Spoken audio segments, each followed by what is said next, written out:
الحمدلله و حنفی مذهبی میگن برخلاف مذهب حنفی گپ میزنن فتوا میتن مردم گمراه میکنن ولی هم جودا بو گپ در برای نمی مویای بقا رفتست مویای بقا کشکار حلال بوده است بو کسایی میگن که دعوا میکنن که ما حنفیه فی مذهب گپ میزنی تحت حنفی نگی یگان کتابی ما استثنا نیست کتابای فقهی ما که همه حرام بوده همه حرامش گفتن میگن وقتی تحقیق میکنن میگن مکروه تحریمی ای مکروهی که نزدیک به حرام است برای که امام اعظم ابو حنیفه را وقتی سوال کردن گفت احرم دم المسفوح من گفتم این دم مسفوح حرام میدونم همین خونه که ایمک میوید کو این حرامه این با اویای قرآن حرامه و میگه و اکره سته از 6 چیز دیگه را مکروه میدونم این از من یه مکروه با همون 6 چیزا نمبر کرده است حضرت الذکر والانثیین والقبول والغدة والمرارة والمثانة مقصد که ذکر همون اولاد مردی بقره انثیین مویهاشا خب قبول اگر موده باشه همون دهی دیوانه شد غده بیز میگن که این همه جلیزه شتوید دی جلیزه هسته پجیلو دشتی جلیزه هسته همین غده را خب تلخه را غدو دیگه های غدو دیگه یا غدو همون غدو جلیزه میگن بعد تلخه و خچک امام ابو یوسف سوال کرد امام محمد که وقتی حضرت امام اعظم ابو حنیفه میگه اکره و کارهم چی کراهیت در نظر داره کراهیت دخیله کراهیت تحریمیه کراهیت تنزیهی کراهیت تحریمیش دادر حرامه در حرام چسبیدگی تنزیهیش ترک اولا این به حلال نزدیکه گفت که تحریمیه کراهیت تحریمیه در بدوی صنایع از مجاهد روایت شده است شاید حدیث مرسل باشه به هر وجه صورت میگه کریه رسول الله صلی الله علیه و سلم من الشات 7 پیغمبر صلی الله علیه و سلم اهم گوسفند 7 چیزا کره بود قبول نداشت بعد همین چیزایی را که نمبر کردم یک تا نمبر کرده است منطقه خراسان ایران هندوانی در بلخ این مردکوت در همون عصر زمان کسی خطی یا گپ زدن نمیتونست همین را سفته کردن بین فرض بین واجب فرقش گفتن علتش چیه فقط همون خیلی یک عملا یک چیه نه که ای نظریه بگیری ای فرض توجیب خیلی فرقه کسی واجب را اینکار کنه حکم به کفرش نمیکنه هیچ نمیگه بعضی آدم هست که واجب سنت هم گفته است یا حتی همین ویتری واجب سنت گفته یا نه که فرضی که اتفاقی کسی اگر اینکارش کنه یا بگه که این فرض نیست کفر میشه سنت یگون مستحبش بگه پس بدست کو فرق در عقیده بدست کو اگر چندی در عمل حکم هر دش یک فرض هم ترک کردی قضا واجب میشه واجب هم ترک کردی قضا واجب میشه این نوزکی و موشکافی ها در همین اصول فقه ایتا مخچپرک تخچپرک نمیشه اما مثلا علمای اربعه از امام اعظم ابو حنیفه را میره روایت کردن ای شافعی را روایت کردن میگه قول الصواب يحتمل الخطا و قول غیر الخطا يحتمل الصواب گپی من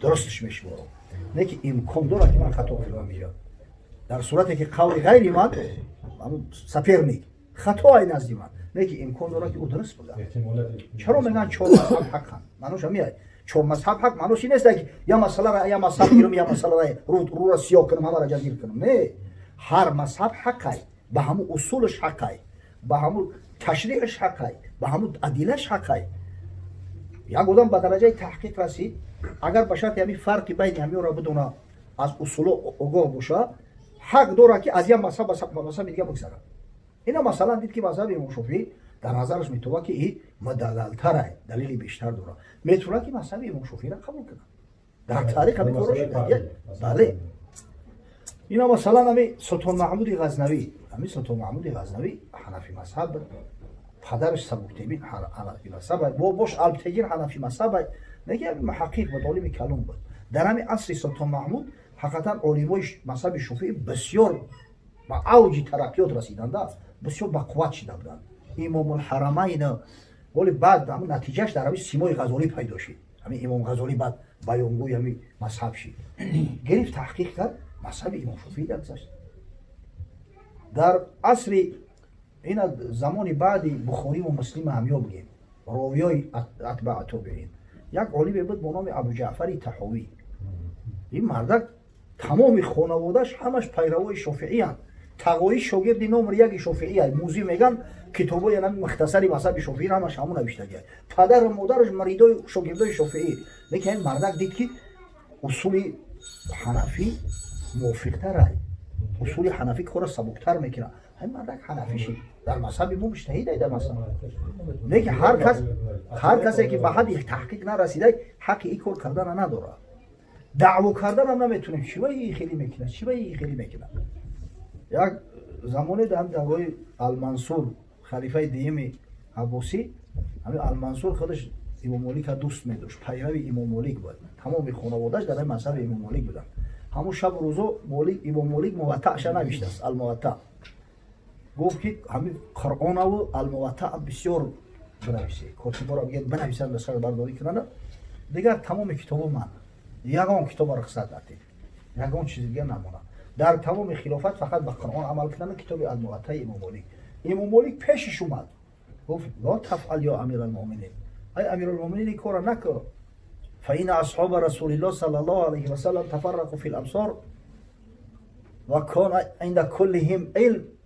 این صحابه پیغمبر بعد وفات حضرت در شهرها 5 شدند.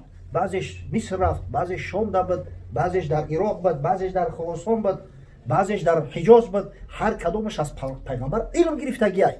همون علم به مردم رسوندن. مردم همون روایت را قبول کردگی است. تو فتنه می‌دوزی. این کارا نکن. این فقه من گفت فقط فقه مدنی است. حقیقتا فقه مدینه همین تکیهش استنادش بیشتر میره به عبدالله بن عمر میرسه.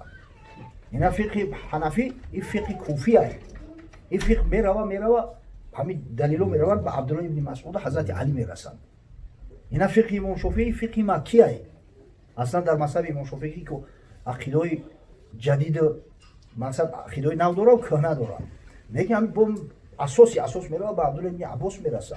همه یو همین مقصد ای پیش خیلی گپ زدگی نیست. برای همین انسان باید که مذهبش تقلید کنه. وقتی که محقق نیست حق نداره که خیلی این مسئله این جلب دست کنه همیشه میگیره. این کمال بی عقلی است. این دیگه با شریعت عمل کردن نه، با هوای نفس عمل کردن میشه. تصور کنه که زده است یونبوش خوابش برده است میخیزه خشش نمیته تورات کنه. این خیلی میگه این در مذهب امام خود تورات نمیشکنه که میخونه باشه. این دیگه عمل به شریعت نیست. عمل به همون متهمی خود شد به هوای نفس شد. یا بنیش خونه باید.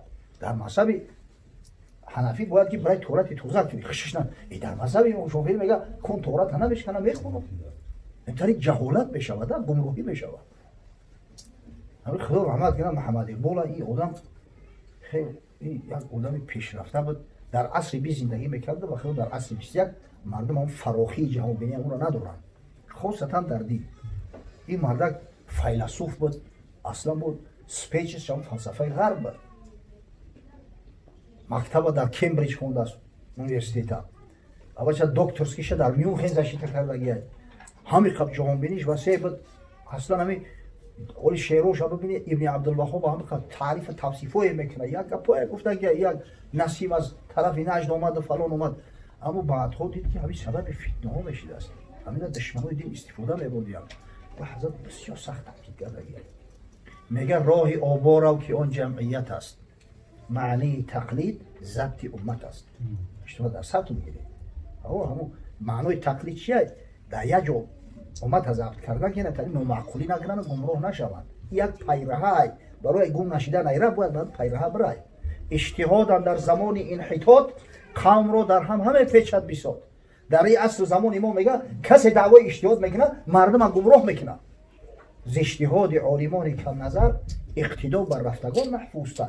از این عالمای بدبختی که به خاطر وظیفه و منصب شده دینشون میفروشن، مردم هم میفروشن، خیانت به شریعت دین میکنن. اقتدا با همون بزرگایی که پیش گذشته بودن خیلی محفوظ تره. عقلت میگیره که مردک به خاطر اون که منصب قاضیگی را نگیره مشت شلاق به کلا گرفت، حبس به کلا گرفت. همین را فکر میکنی بخدا میگه افسانه باشه. در بعضی سری ما نمیگنجه. در این زمان سومتن مردم چهرز بازی میکنن این وظیفه را بگیرن. او رو مجبورش کرده که بیا قاضی شو. همین شلاق به کلا گرفت هر روز 10 درش میزدن همین حضرت امام اعظم ابو حنیفه را زندان میکردن، اخیرالامر در حبس کشتنش رو میگه بکلا نگیرید او یورا کیوس کرده میشود.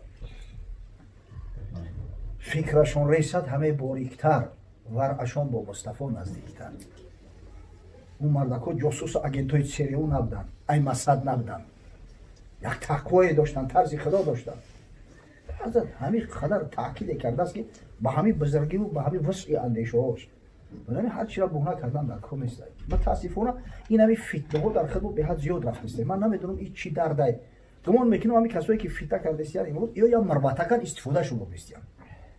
شاید برای یگون غرض یگون پلانای کلانتر باشه، نه که به خدا استفاده شو کرده استیان.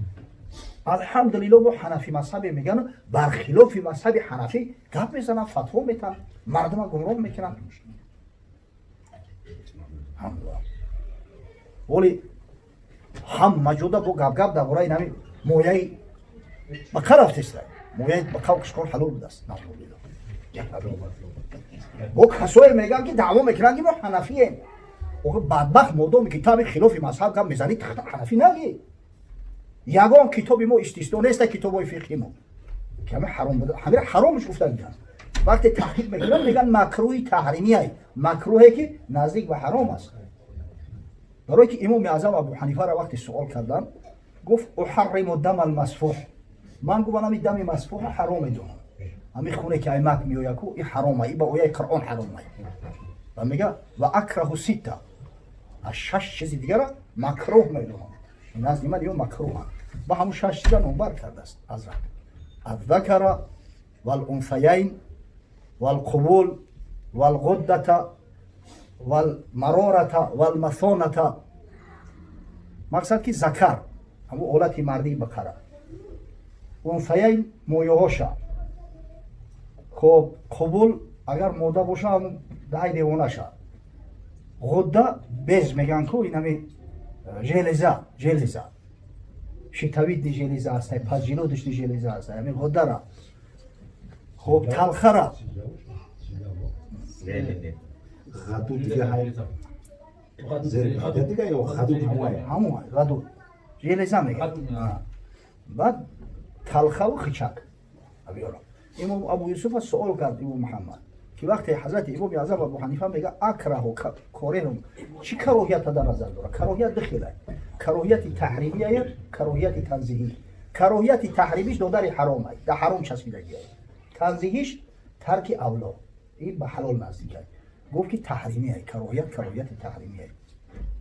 در بدوی صنایع از مجاهد روایت شده است، شاید حدیث مرسل باشه، به هر وجه صورت میگه کریه رسول الله صلی الله علیه و سلم من الشاة 7. پیغمبر صلی الله علیه و سلم اهم گوسفند 7 چیز کره بود، قبول نداشت. بعد همین چیزایی را که نمبر کردم یک تا نمبر کرده است. الذکر والانثیین والقبول والغدة والمرارة والمثانة و نهایت 7 میگه و دم المسفوح. صاحب کتاب امام کاسانی میگه که مادام که در همه اخیر می دم مسفوحه که حرام است و با قرآن ثابت است گرفت در او چسبون، همین خودش دلالت به اون میکنه که همین 6 چیزی نمبر کرده شده همش مکروه تحریمیه.